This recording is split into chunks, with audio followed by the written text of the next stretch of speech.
اعوذ باللہ من الشیطان الرجیم بسم اللہ الرحمن الرحیم۔ السلام علیکم دوستوں، welcome to my YouTube channel.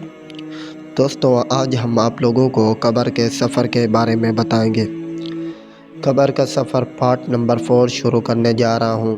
Video کو آگے بڑھانے سے پہلے اگر آپ میرے چینل پر نئے ہیں تو پلیز میرے چینل کو سبسکرائب کر لیں۔ اس کے کڑوے سوالوں سے مزید میری روح کو خوف ہونے لگا۔ اب میرے اوپر مٹی ڈالی جا رہی تھی۔ وہ منظر مجھے ڈرا رہا تھا۔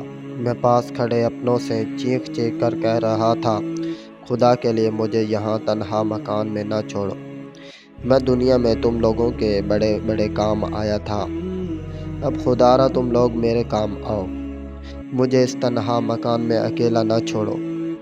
مجھے وحشت ہونے لگی ہے اندھیری قبر سے۔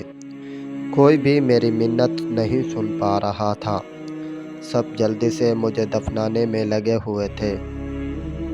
میری قبر پر مٹی ڈال چکی تھی۔ سب مجھے دفنا کر اپنے گھروں کو لوٹ چکے تھے۔ اب میں اس قبر میں تنہا تھا۔ مجھے وحشت ہونے لگی ہے کہ نہ جانے مجھ سے کیا کیا جائے گا۔ اتنے میں 5واں فرشتہ آیا اور کہنے لگا، اے ابن آدم، وہ لوگ جو دنیا میں تیرے کا سب سے عزیز تھے، اب وہ تمہیں دفن کر کے چلے گئے ہیں، اور اگر وہ پاس بھی ہوتے پھر بھی تیری مدد نہیں کر پاتے۔ ان سے تمہارا جو بھی رشتہ تھا وہ دنیا میں ہی تھا۔ یہاں وہ رشتے تجھے نہیں بچا سکتے۔ یہاں پر تمہیں اپنے اعمال ہی بچا سکتے ہیں۔ آج یا تو تم جنت میں جاؤ گے یا پھر دوزخ میں ڈالے جاؤ گے۔